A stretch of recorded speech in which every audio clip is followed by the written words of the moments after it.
No one knew the humans were coming. The Overseer's fleets had crushed revolts for centuries, their chains spanning half the spiral arm, and every world under their rule had long since stopped praying. Hope was a luxury slaves couldn't afford. But that changed the day something tore open the sky, not with the roar of invasion, but with a polite, distinctly human broadcast. "Good afternoon," the voice said, calm and crisp, translated into 1,000 dialects.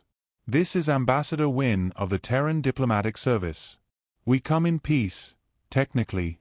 Technically. It wasn't the word that terrified the Overseers. It was the tone, so casual, so civilized, as if he were greeting an old neighbor while standing over a smoking crater. The first Overseer to respond was Grand Praetor Selvath of the Dominion. He was 3 meters tall, plated in gold and arrogance. "Terran vessel," he thundered, "you are violating restricted slave trade airspace. Identify your intentions immediately." Wynne's voice smiled through the static. "Of course, Praetor. We're just answering a call for aid." "There was no such call." Selvath snapped. A pause. Then Wynne again, softer. "Oh, I wasn't speaking to you." That was the moment every sensor aboard Selvath's flagship lit up red. The Terran ship didn't fire. Not at first. It simply did something. A soft pulse rippled outward, invisible, gentle. Communications arrays fried, weapons went dead, navigation failed. Ships went dark, adrift. It was as if a giant hand had pressed off on the entire fleet. When Selvath demanded an explanation, Wynne obliged. "We call it an electromagnetic empathy burst," he said. "It's designed to make you feel what your slaves feel when you shut down their neural collars." He paused. "How does it feel, Praetor?" The Overseer screamed into the void. Humans didn't conquer the system that day. They didn't need to. The Overseers fled, and the freed species crawled from their burned cities to see a single Terran ship hovering above the horizon, shining silver against the ash. That was the day the galaxy learned something important. Humans didn't invade for conquest. They invaded for closure. The newly freed worlds called them saviors. But Ambassador Wynne always corrected them, smiling gently. No, we're just neighbors. You had a pest problem. We're exterminators." The galaxy laughed at first. The idea of Deathworlders, those soft-fleshed bipeds from a gravity-wrapped rock, being galactic heroes was absurd. Until the second liberation. And the third. Every time an Overseer fleet moved to recapture a world, it vanished. Not destroyed. Vanished. Their ships later appeared drifting in deep space, perfectly intact, with the crew gone. Not dead, gone. When pressed, Wynne's people offered polite shrugs. "Oh, must have been a spatial anomaly," they'd say. "Happens sometimes when you don't treat your prisoners properly." After the 7th disappearance, the Overseer Council declared humanity a galactic threat. Wynne sent them a fruit basket and a note. The note simply read, "Acknowledged. Threats accepted. Response pending." The first time anyone saw him in person was at the summit of Sarnath Prime, where representatives from 50 species gathered to demand that the Terran fleet withdraw.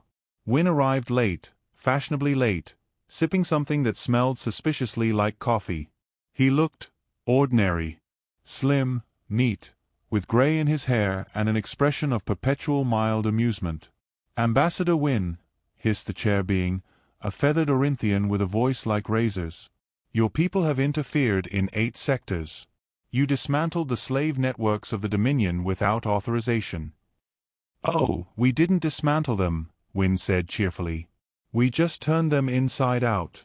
You might say we," he glanced up as though searching for the word, "restructured the economy." Laughter rippled through the crowd. Nervous laughter. The chair being's feathers bristled. "And what of the Overseer fleets that vanished?" "Fleet?" Wynne blinked innocently. "Oh. You mean those vessels filled with heavily armed traffickers and their supply chains of misery?" "No idea. Perhaps they," he smiled, "got lost on the way to morality." Silence. Someone coughed.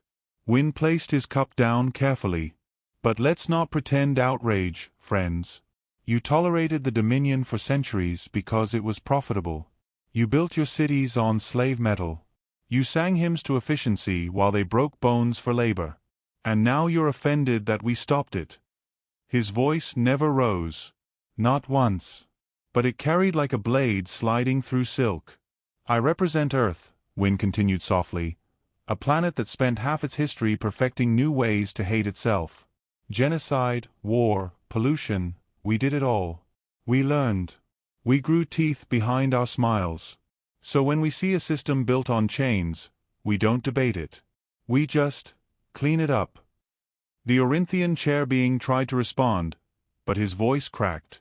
You have no right. Wynne smiled again, warm and sincere. You're absolutely right. We had no right to interfere. He reached into his case and withdrew a small sphere, setting it on the table.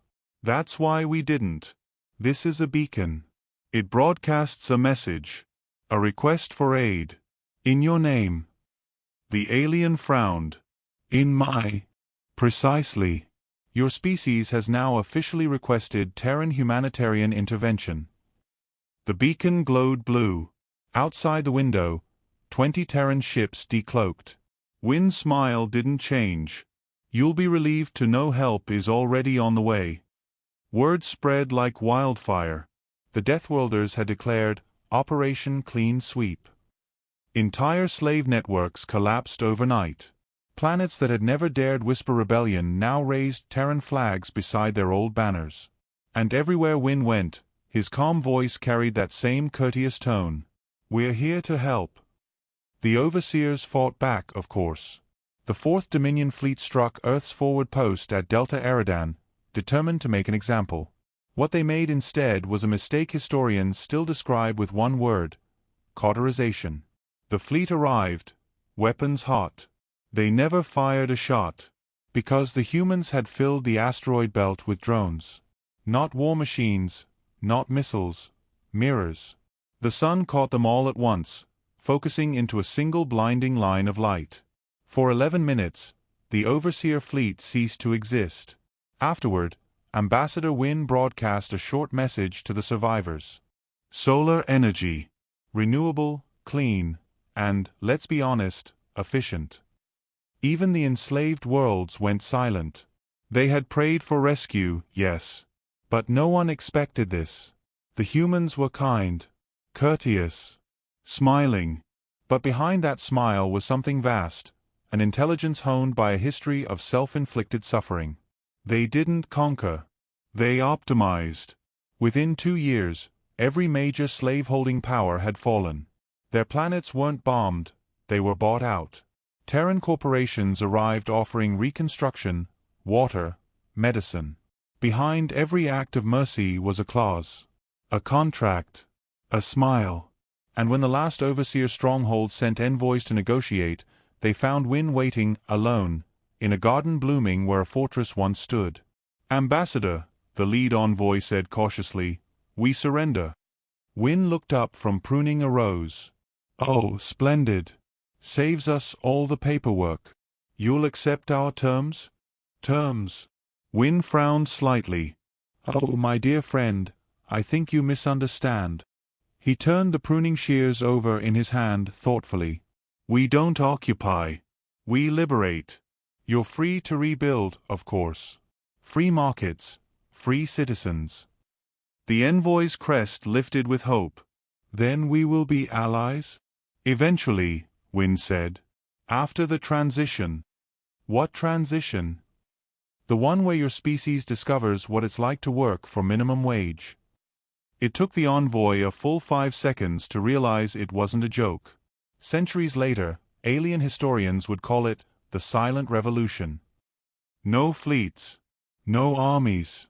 Just contracts, smiles, and precision diplomacy backed by the quiet threat of total annihilation. The Overseer species survived.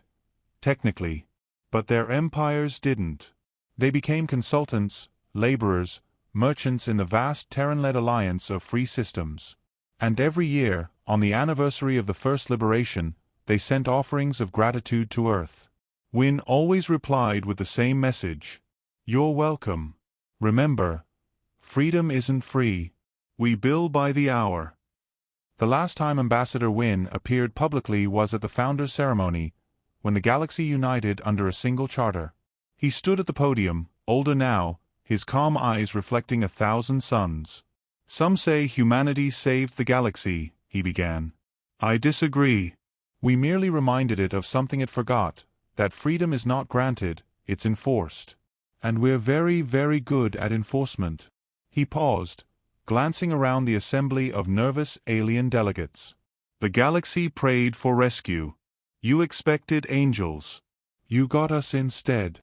He smiled one last time. "Next time," he said softly, "read the fine print." And somewhere in the void, 1,000 freed worlds laughed, nervously, reverently, because they finally understood what the galaxy had learned the hard way. No one conquers Deathworlders. They just sign the dotted line.